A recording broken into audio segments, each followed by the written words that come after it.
Monday. Yeah, interesting enough, but Phantom is going to be going with Minecraft Alex. Oh boy, I'm so glad. And we're going to get Yeast, of course, on the Mii Brawler with one of the more unhinged but oh, hang on, is that just like is that a cartoonization of the guy from Hitman? I think so. It does look like an Agent. It does look like Agent 47, a character that we do have through Mii here in Ultimate.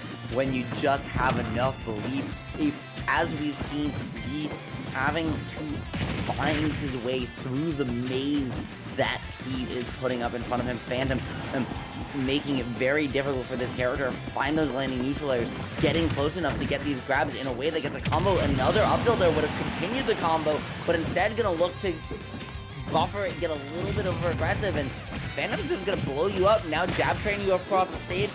Dude, it's not a good day to be a Yeast fan right now.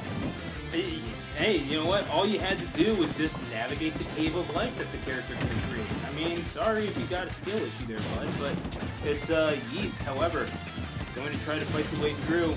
Almost a full cock advantage now for Phantom, who's gonna, again, drop the anvil. Yeast. And you're absolutely right. I mean, just matchup stuff aside, you gotta be able to execute one way or another. And Yeast dashing on through the dirt wall.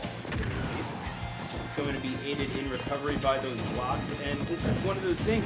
Yeah, you can punch, you can fight, that's all well and good, but at the end of the game, it is a game of positioning, and you can only do so much. You basically gotta wait for the resources to run out and then make your attack, which Yeast did right there to keep the first stop.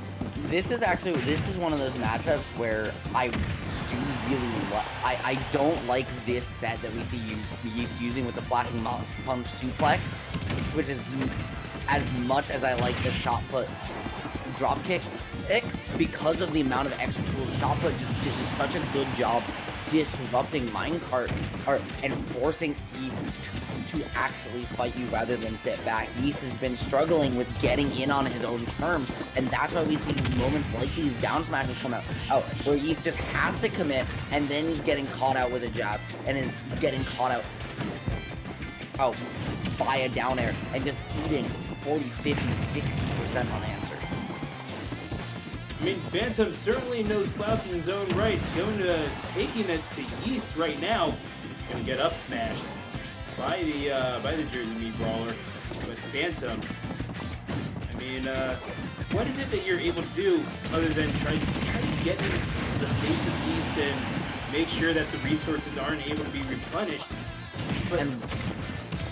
But upon respawn, you get 2 automatic turns. Like, what are you meant to do about that? It's a good question, my friend. What a creative Mach Punch too, though. He was at the very end and could have SDI'd out of it, but because of the block, Phantom wasn't able to do so. He was able to give Steve a taste of his own medicine, close out that stock, and potentially get this to the last game. Looking for the thrumper, that would have closed it out. Instead, the double forwarder gonna avoid the up smash, but not the last hit. That pickaxe is gonna call out, head to the back of Yeast's head, and looking for any confirm into the thrumper or the Mach Punch, who's just gonna close it. Soon too, back air might close it out as well. That was the Mach Punch attempt. And might have had it with a thrumper, but instead just fishing a little too hard, and it's gonna be Phantom closing out game 1. But there are adjustments to make. Yeast looked good here. He just has to play more patience too. He got caught fishing a couple too many times, and he just needs to be willing to play a slightly longer game, even as scary as it can be against him. And you gotta think that's what Pharaoh is saying to him right now. Like, it's just, you know, you gotta lay back, let the game come to you as much as you possibly can. And I do understand, from Yeast's standpoint, to maybe get in the face of Steve and not let him get the mind stuff. If Alex doesn't have that goal, then there's a chance Yeast just wins it. There's a chance that back air, that straight back air, doesn't kill, and Yeast is able to pursue a little bit more safely than perhaps you wound up doing. But Phantom, again, this is someone who has noted success against a few people. People like Mega, Undead, Braindead, and multiple wins on recent Bears Arcadian winner Smashburn. So this is someone who, again, you know, can take down some of the bigger names. And even though Yeast is one of the more talented players in this tournament by a considerable margin, you also can't be discounting what Fhantum is able to do, especially with a character like Michael Dell. The creativity there to find that suplex early on, like just take the raw damage. It was beautiful from Yeast, but the downside of suplex, it doesn't lead to too much afterwards. I like the early thropper, right? That was one of the big storylines game one, right? We saw a lot of throppers come out from Yeast. I don't think we saw a single one yet. Early on, already changing that narrative and having your best out of shield option online and able to at least land sometimes is going to make a huge difference, especially when it can beat out Anvil just like that.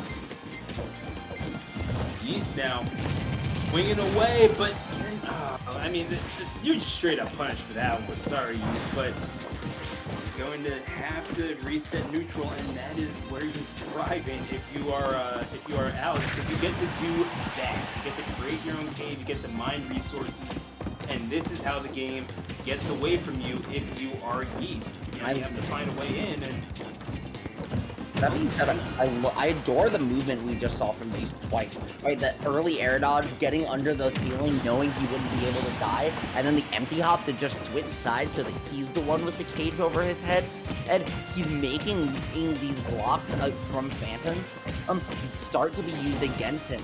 And it's completely changing the way Phantom's building these blocks. We're seeing a lot more single high, a lot more just attempts to disrupt rather than really heavily build ways to increase his survival, because Yeast is taking advantage of those ceilings, and in that more open scenario, that's where we're seeing Yeast start to actually land these knock punches now that he's made Fhantum a little uncomfortable. Yeast now dropping in center. Again, with the mining, and you are just not able to maybe get the resources that you want at the rate that you want, but nevertheless is able to nut up and punish some of these jump-ins on the platform. Yeast now has a considerable margin to make up, and after mining, after striking gold quite literally under the platform, you gotta think that Fhantum has everything they need to maybe put this thing away. Fhantum is looking unstoppable right now. Yeast just hasn't had a consistent answer. He's looked a lot better this game than game one, but just not able to get away. He's pulling the trigger a little too early on some of these throppers, and Phantom's willing to just hold the shield, play the patient game, because he knows that eventually he'll just get those extra resources. Now out of down throw thropper range, that's a huge confirm for Yeast to lose. Now the mock punch getting caught on the crafting table, the extra hit lag, not able to cancel out of it, allowed Yeast to find stations with the diamond online here, but no resources. This is where Yeast needs to find the stock, and going to do so, waiting out legend vulnerability. Stu, you literally have to play a perfect stock here. You can't get hit at all if you're Yeast. Yeah, you are quickly running out of land, partially because Alex is digging it all up. What is it that you're able to do? Fhantum laying down the stone, perhaps the path to victory, and shining like a diamond in the middle of the stage. Fhantum is going to take it by a score of 2-0. And that was such a good situation.